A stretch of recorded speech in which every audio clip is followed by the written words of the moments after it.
Welcome students. In previous class we studied about what mean by cost price, what mean by selling price. Cost price म्हणजे खरेदी किंमत, selling price म्हणजे विक्री किंमत, and what is the formula of profit. Profit म्हणजे काय? नफा. आणि नफ्याचा फॉर्म्युला काय आहे, प्रॉफिटचा फॉर्म्युला काय आहे? Profit is equal to the selling price minus cost price. Profit म्हणजे नफा बरोबर विक्री किंमत वजा खरेदी किंमत. If the when profit is caused that if the selling price is more than the cost price there is a profit, and if the selling price is less than the cost price there is a loss.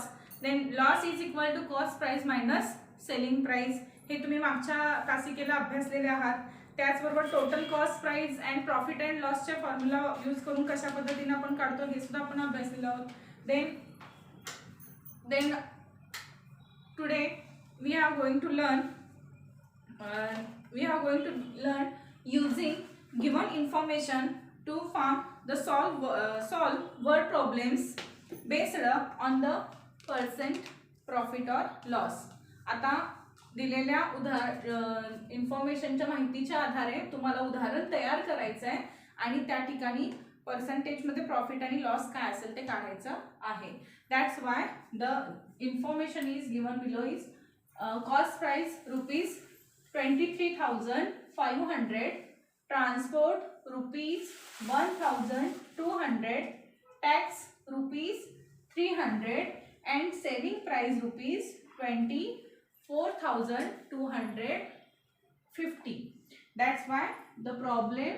आता अशा पद्धतीच्या उदाहरण तुम्ही घेऊन स्वतः अशा पद्धतीची information घेऊन तुम्हाला स्वतःला प्रॉब्लेम तयार करता आला पाहिजे, उदाहरण तयार करता आला पाहिजे. Then now Joseph bought a machine for rupees किती, कॉस्ट प्राइस किती दिले 23,500 and he paid rupees 1,200 for transport. कशासाठी दिलेत ते ना, ट्रान्सपोर्ट साठी दिलेले आहेत. अँड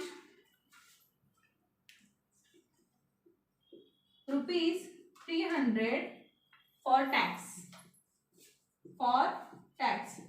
टॅक्स साठी रुपीज 300 दिलेले आहेत. आता बघा उदाहरण तयार करत असताना आपण कसं केलं, Joseph bought a machine of rupees 23,500. 23,500 रुपयाला जोसेफनं काय केलेलं आहे, मशीन घेतलेलं आहे. ही पेड रुपीज 1,200 फॉर ट्रान्सपोर्ट साठी त्यानं 1,200 म्हणजे 1,200 रुपये दिलेले आहेत. And rupees 300 for tax. मग इथं पुढं काय सांगितलं त्यांनी, सेलिंग प्राइस दिलेली आहे किती 24,250. And if he sold it, समजा त्यानं ती विकली कितीला, सोल्ड इट अ कस्टमर, कुणाला विकली, कस्टमरला, फॉर रुपीज 24,250. देन व्हॉट काय काढायचं आपल्याला आता, what was his percent profit और लॉस. मग त्याला किती टक्के प्रॉफिट, नफा झाला का तोटा झाला. देन आता इथं काय झालं, आपलं हे प्रॉब्लेम तयार झाला. कशा पद्धतीने प्रॉब्लेम आपण तयार केला, दिलेल्या इन्फॉर्मेशनच्या साहाय्याने आपण या ठिकाणी उदाहरण तयार केलेलं आहे. आता आपण हे सोडवणार आहोत.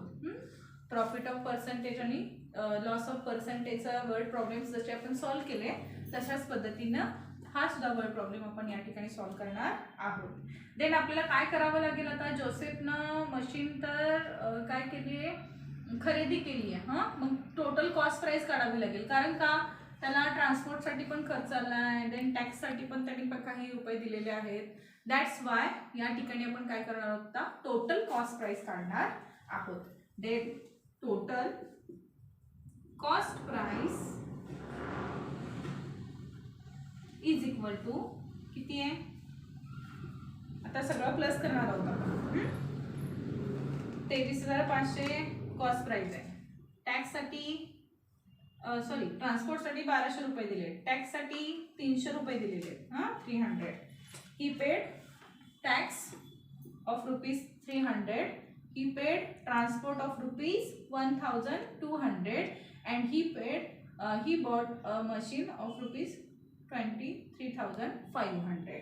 That's why the cost price is equal to 25,000 rupees. किती झालेलं आहे, 25,000 रुपीजला त्यांना ती विकलेली आहे. नाही सेलिंग प्राइस किती दिलेली आहे बघा बघू.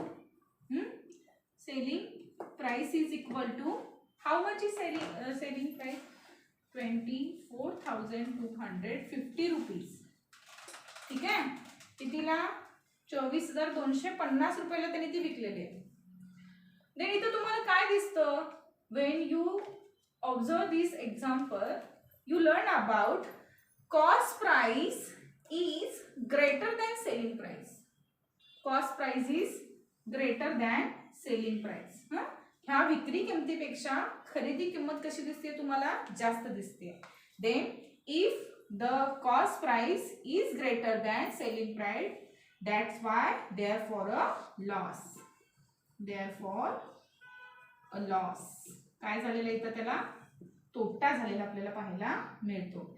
Then loss is equal to formula काय आहे, CP minus SP. CP means cost price minus selling price. Therefore cost price 25,000 rupees minus 24,250 is equal to minus केला तर 25,000 मधून 24,250 गेले तर 750 रुपीज शिल्लक राहिलेले आपल्याला पाहायला मिळतात. देन हा काय झाला, Joseph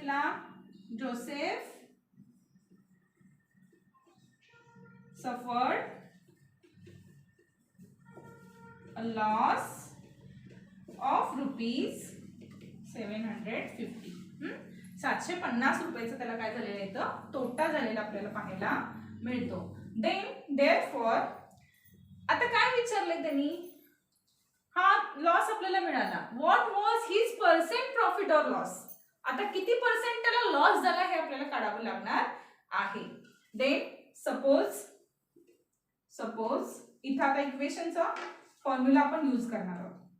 supposing loss was n%. Suppose loss किती झालाय, n%. व्हेरिएबल यूज करणार आहोत आपण. हा then write a ratio of loss to total cost price in two forms obtained at the equation and solve it. आता या ठिकाणी आपण काय करणार आहोत, इक्वेशन मध्ये हा फॉर्म्युला यूज घालणार आहोत आणि त्या पद्धतीने आपण या ठिकाणी पर्सेंट काढणार आहोत. देन n 100 ला n%. देन इथे किती आहे, कॉस्ट प्राइस किती आहे, 25,000 आहे. हा तर 25,000 ला 750 रुपये त्याला काय झालेला आहे, लॉस, तोटा झालेला आहे. दॅट्स वाय 25,000 ला 750 म्हणजे किती टक्के, किती पर्सेंट.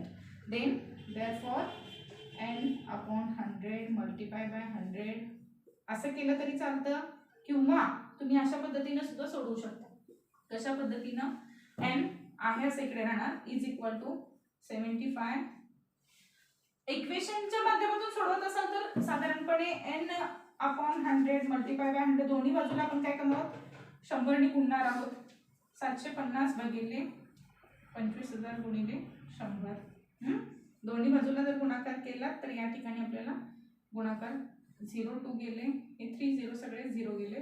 देन काय येणार आहे, या ठिकाणी हा जाणार आहे 25 3s are 75. Therefore n is equal to 3. Then loss, therefore loss is equal to 3%.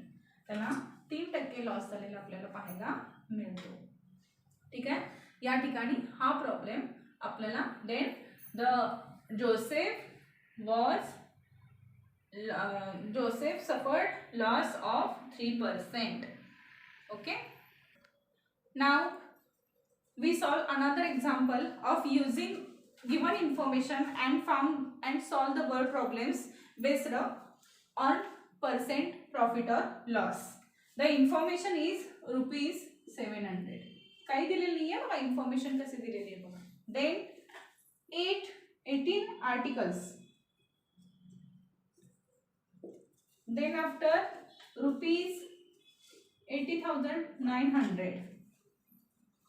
Okay, एवढीच इन्फॉर्मेशन दिलेली आहे. आता या इन्फॉर्मेशनच्या माध्यमातून तुम्ही काय करणार आहात, तर त्या ठिकाणी प्रॉब्लेम त्या ठिकाणी फॉर्म करणार आहात, म्हणजे काय उदाहरण तयार करणार आहात. देन प्रॉब्लेम, आता मी प्रॉब्लेम इथं कसंही तुम्ही तयार करू शकता. तुमच्या मित्राचं नाव घेऊ शकता किंवा त्या ठिकाणी तुमचं नाव घालू शकता आणि याचा वापर करून तुम्ही उदाहरण या ठिकाणी तयार करू शकता. देन आता या ठिकाणी आपण काय करणार आहोत, देन एखादं नाव घेतलं समजा. देन इथं आपण एक नाव घेणार, सरिता बेन. सरिता बेन बॉट, काय घेतले तिनं, 18 आर्टिकल्स घेतलेले आहेत. म्हणजे आर्टिकल्सच्या ठिकाणी काय पण येऊ शकतं. आर्टिकल्सच्या ठिकाणी चेअर येऊ शकतं, टेबल येऊ शकतं.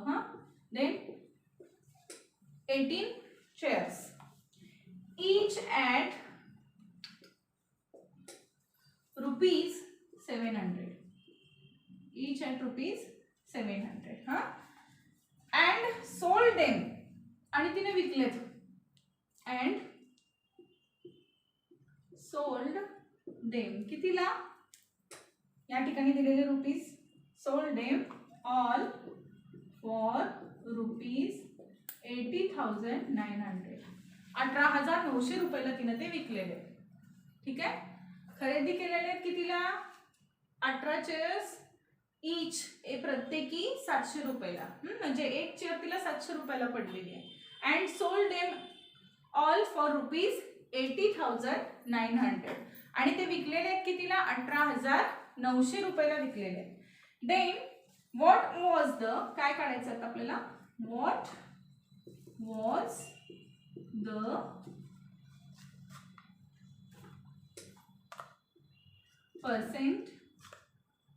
percentage of her profit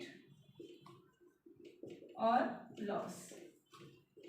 तिला किती पर्सेंट प्रॉफिट झाला किंवा लॉस झाला हे आपल्याला आता या ठिकाणी काढायचं आहे. देन आता या ठिकाणी आपण काय करणार आहोत, मगाशी जशा पद्धतीने आपण उदाहरण सोडवलं त्या पद्धतीने we solve this example using formula of total cost price. Then there is cost price of one chair किती दिले, रुपीज 700. देन आता इथं काय करावं लागेल आपल्याला, therefore किती चेअर्स आहेत, 18 चेअर्स आहेत. किती चेअर्स आहेत, 18. therefore cost price of 80 chair is equal to 700 multiplied by 80. आपण 700 multiplied by 80 का केलो या ठिकाणी, कारण एक चेअर 700 रुपयाला आहे, तर 18 चेअरची किंमत किती, म्हणून आपण या ठिकाणी 700 गुणिले 18 करत आहोत. therefore आता मल्टिप्लिकेशन केला तर 80 0 जार 0, 80 0 जार 0, 87 जार 126. therefore the cost of price of 80 chair is 12,600 rupees. किती झालं 12,600 रुपये 18 शेअरची कॉस्ट प्राइस झाली. आता इथं काय दिसतंय तुम्हाला बघा, ठीक आहे. पण सेलिंग प्राइस किती आहे, total selling price of 80 chairs किती आहे सांगा बघू, कितीला विकले 80,900 रुपीज, 18,900 रुपयाला विकलेले आहे. That's why the selling price is greater than cost price. आता प्रॉफिट आणि लॉस कसा ठरवायचा हे तुम्ही लक्षात ठेवणं गरजेचं आहे.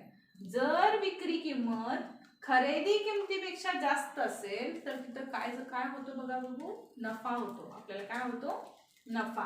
If the selling price is greater than the cost price, there is a profit. That's why the profit of, therefore there is a profit. इथं काय झालेलं आहे, प्रॉफिट झालेलं आपल्याला पाहायला मिळतं. That's why profit is equal to, formula आपला प्रॉफिटचा किती काय आहे सांगा, profit is equal to SP minus म्हणजे selling price minus cost price. Therefore selling price 18,900 minus 12,600. Then minus करा, 18,900 रुपये मधून 12,600 रुपये गेले. 80,900 minus 12,600, 0 0 9 मधून 6 गेले, 3 रिमेन्स राहिले, 8 मधून 2 गेले, 6 रिमेन्स, देन 0, 6,300 रुपीज. काय आलं 6,300 रुपीज. हा काय झाला, प्रॉफिट आला. सरिता बेंडला काय प्रॉफिट, किती प्रॉफिट मिळालं 6,300 रुपीज. आता आपल्याला काय करायचं आहे, हे झालं प्रॉफिट, बरोबर आहे. What was the percentage of her profit. आता आपल्याला तिच्या प्रॉफिटचं पर्सेंटेज काढावं लागणार आहे. देन सपोज पुन्हा इक्वेशन कडे जाणार आहोत आपण, इक्वेशनचा फॉर्म्युला यूज करणार आहोत. Supposing profit was is equal to how many percent, P%. That's why the formula of equationच्या फॉर्म्युलामध्ये we write the ratio of profit to the cost price. cost price म्हणजे झालेल्या नफ्याचा खरेदी किमतीशी आपण गुणोत्तराच्या प्रमाणात लिहित असताना 2 फॉर्म्स मध्ये लिहिणार आहोत. It is to obtain at equation. आता इक्वेशन मध्ये आपण लिहिणार आहोत P 100 out of P. therefore that's why cost price किती आहे 12,600 आणि या ठिकाणी झालेला नफा किती आहे 6,300 रुपीज. ठीक आहे. कॉस्ट प्राइसची तुलना करतो आपण, सेलिंग प्राइसची नाही, लक्षात घ्या. कळलं का कॉस्ट प्राइसची तुलना केली आपण या ठिकाणी. ठीक आहे, रेशो काढत असताना, कारण आपल्याला झालेल्या तोट्याचा किंवा नफ्याचा कशाशी संबंध येतो, विक्री किमतीशी येतो. विक्री किंमत जी आहे ते खरेदी किंमत जी आहे ती खरेदी किंमत जेवढी आहे त्याच्या माध्यमातून आपल्याला नफा आणि तोटा लक्षात येतो. त्यामुळे आपण या ठिकाणी काय करतो, तर या ठिकाणी रेशो कशाशी संबंधित घेतो आपण, profit to the cost price और loss to the cost price. Loss असेल तरी सुद्धा कॉस्ट प्राइसशीच आणि प्रॉफिट असेल तरी सुद्धा कॉस्ट प्राइसशीच. That's why then P, therefore P upon 100 multiply by 100. दोन्ही बाजूला आपण काय करणार आहोत, या 100 ने गुणणार आहोत.